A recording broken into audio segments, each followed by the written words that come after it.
Welcome to my channel. देखिएगा, ज्यामितीय विधि से साइन 45 डिग्री का मान ज्ञात करना है। वैसे तो हम लोग जानते हैं कि साइन 45 डिग्री का मान जो है 1/√2 होता है, लेकिन कैसे होता है आइए आज हम लोग इस वीडियो में देखेंगे। यहाँ ध्यान दीजिएगा, सॉल्व करेंगे हम लोग। क्या करेंगे? सॉल्व लिखेंगे यहाँ पे। और यहाँ पे जो हम बनाएंगे, यहाँ बनाएंगे हम लोग एक समद्विबाहु समकोण त्रिभुज। ऐसा समद्विबाहु त्रिभुज जो समकोण हो, या ऐसा समकोण त्रिभुज जो समद्विबाहु हो, मतलब समकोण त्रिभुज भी हो और उसका दो गो बाह जो है, दो गो भुजा भी बराबर हो। इन बातों का ध्यान रखेंगे। तो मान लेते हैं ये वाला भुजा, ये वाला भुजा क्या है? बराबर है। और लेकिन ये वाला मिला देंगे तो ये हम लोग का हो गया समद्विबाहु, और ये जो समकोण का फॉर्मेट है, इसलिए समद्विबाहु समकोण त्रिभुज हो गया। तो ध्यान रखिएगा, 45 डिग्री जो भी वैल्यू पूछेगा, जो भी रेशियो पूछे, चाहे tan 45 हो या sec 45 हो, cos 45 हो, जो भी हो, उसमें ये वाला त्रिभुज बनाना है, समद्विबाहु समकोण त्रिभुज। तो नामकरण करते हैं, ए बी सी हो गया। तो यहाँ हम कह देंगे माना कि ए बी सी एक समद्विबाहु समकोण त्रिभुज है। ठीक है, तो ये हमने क्या किया? लिख दिया। जिसमें यहाँ देख रहे हैं, जिसमें यहाँ ध्यान दे दीजिएगा, जिसमें इस समद्विबाहु समकोण त्रिभुज क्या है, कोण बी आपका क्या हो जाएगा? 90 डिग्री होना चाहिए। उसके बाद क्या है? ए बी बराबर है बी सी। ये वाला ए बी और बी सी क्या है? बराबर है।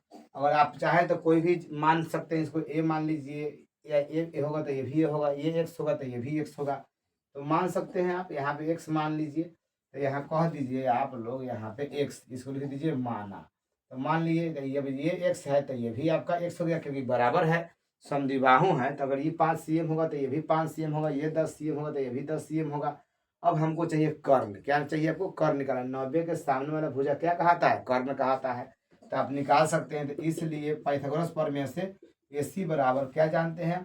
कि कर्ण निकालना होगा तो रूट अंडर लंब स्क्वायर और जोड़ आधार स्क्वायर, यानी AB square plus BC square. आप लोग निकालते होंगे, आप लोग 8.1 पढ़े होंगे तो उसमें पाइथागोरस प्रमेय का यूज किए होंगे। कर्ण निकालने के लिए आप लोग लंब स्क्वायर और जोड़ आधार स्क्वायर करते हैं। लंब का वैल्यू यहाँ पे कितना हो जाएगा? एक्स हो जाएगा, यहाँ पे दे रखा है।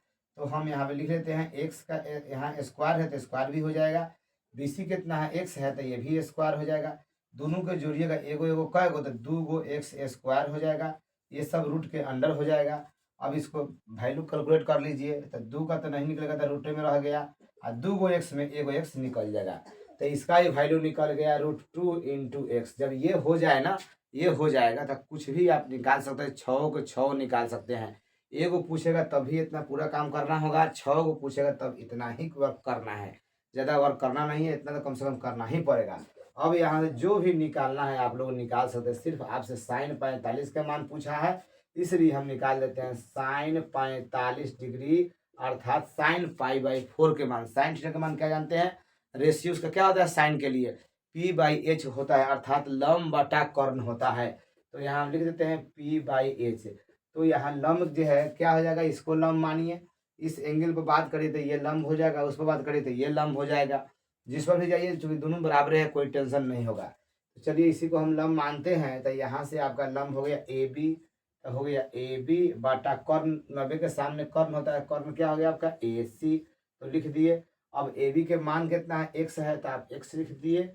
और कर्ण के मान कितना है? √2x है। √2 × x है, x से x कैंसिल होगा तो ऊपर 1 हो गया, तो ऊपर 1 और नीचे कितना बच गया? √2। तो ये आपके आंसर हो जाएंगे। इस प्रकार से आप क्या कर सकते हैं? बना सकते हैं। चाहे तो आप ये नहीं भी लिख सकते हैं, यहीं पे डायरेक्ट सेट कर सकते हैं। कौन यहाँ इसको कौन मानिएगा? न्यून कोण। तो इसके सामने आपका लंब होगा, तो लंब का वैल्यू कितना दिया है? x दिया है। कर्ण कितना निकाले हैं आप लोग? √2 × x। x कैंसिल हो गया 1 मरतबे, तो ऊपर 1 और नीचे कितना? √2। तो यही आप लोग जो है याद किए थे, ऐसे आप लोग जो है इसका मान याद किया जाता है। तो यही है ज्यामितीय विधि, जिसमें ज्यामिति का हेल्प लिया गया है, तब जाके इस वैल्यू को निकाला गया है। उम्मीद करते हैं कि आप समझे होंगे। कुछ भी वैल्यू का है आप यहाँ से फाइंड आउट कर सकते हैं। tan 45 भी कहा रहा था, तो tan 45 के वैल्यू निकालने के लिए क्या करते हैं आप?